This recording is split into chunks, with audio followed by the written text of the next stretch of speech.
A 9-year-old boy stood in the pouring rain begging his neighbor to save his dying grandmother.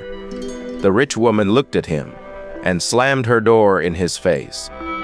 30 years later, she would stand in that same rain begging at his. Her name was Nora, and for 68 years, she had asked the world for almost nothing.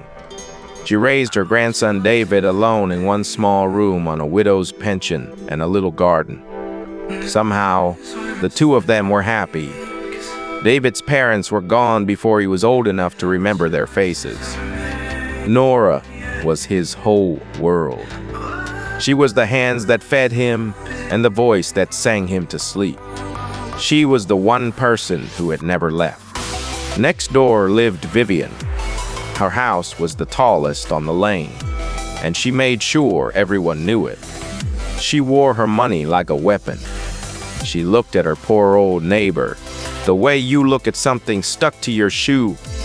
Nora never asked Vivian for anything because she knew better. But that winter, the rains came early and hard. One night, Nora's tired heart finally faltered. The only telephone on the lane sat behind Vivian's locked door. Began with a sound David would never forget. Was the soft thud of his grandmother folding to the floor. One side of her face had gone slack. Her hand clutched at her chest, and her words melted into nothing. He was 9 years old, and he knew only one thing. Next door, there was a telephone and a woman with a car. He ran out into the storm in his bare feet. He threw himself against Vivian's door. He pounded until his hands were raw. He screamed that his grandmother was dying and he needed a doctor. Inside, he heard the television go quiet. He knew she was standing right behind that door. The door opened just wide enough for her face. She looked at the soaked, crying child on her clean step. She said she would not have beggars dragging their bad luck onto her step. Then she shut the door. So a 9-year-old carried his grandmother on his back through the flooded lane.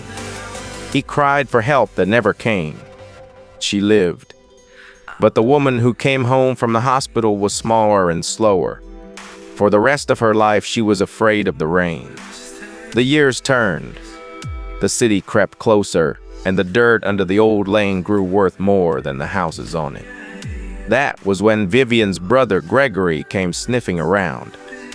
He could read a property deed the way a wolf reads a limp.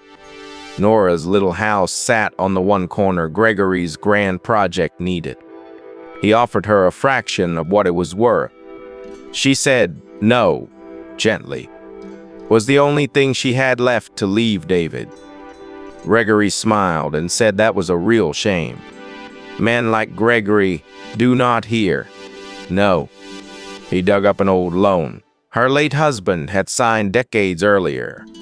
He bought the paper for pennies and piled 30 years of invented interest on top. Overnight, a debt that had been paid became a mountain Nora could never climb. The court was polite and quick. Did not care that the debt was a lie in a clean suit. It cared only that the paperwork was in order. They gave Nora 30 days to leave the house she had lived in for 40 years.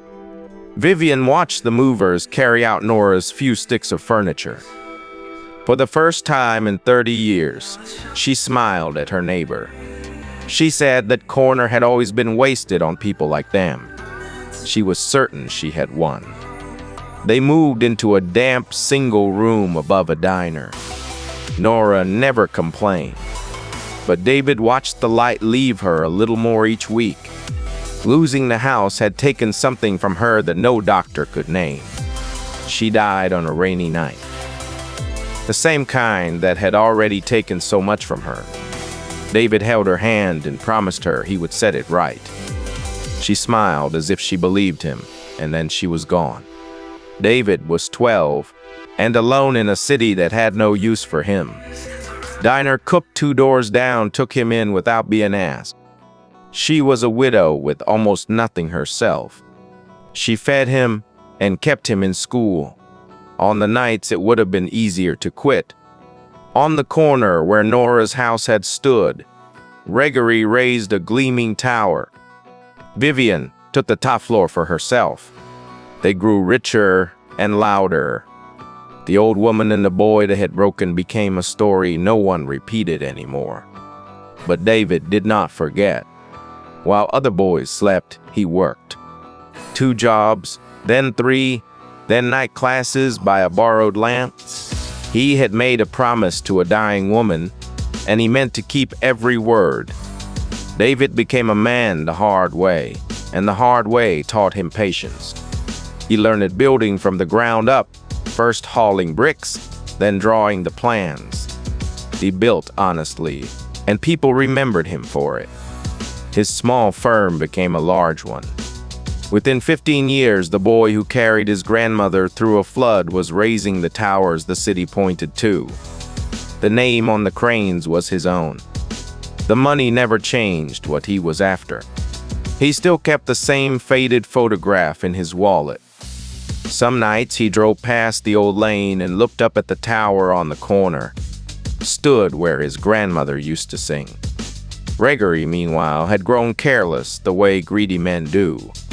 The tower he had thrown up on stolen ground was rotten beneath its shine. Bad concrete, bribed inspectors, debts stacked on debts. Was a beautiful building standing on a lie. Through all of it, David quietly sent money to the diner cook who had once fed a grieving boy. He never let her refuse it. He had learned the lesson Vivian never would. The smallest kindness is never wasted and never forgotten. Came apart the way rot always does. All at once, after years of ignored warnings, balcony broke loose from Gregory's tower. No one was killed. But this time, the inspectors were not the ones he had paid. And they found everything. The lie unraveled fast. Gregory's bribes turned into evidence. His debts all came due at once. The men he owed were not as patient as the courts had once been with Nora. He lost the tower, then the company, then his freedom.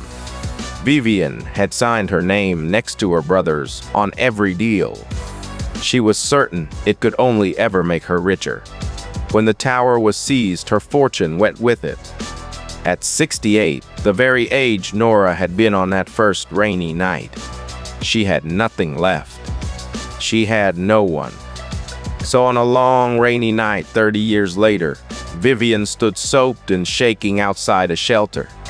It was a home for the abandoned old, the finest in the city.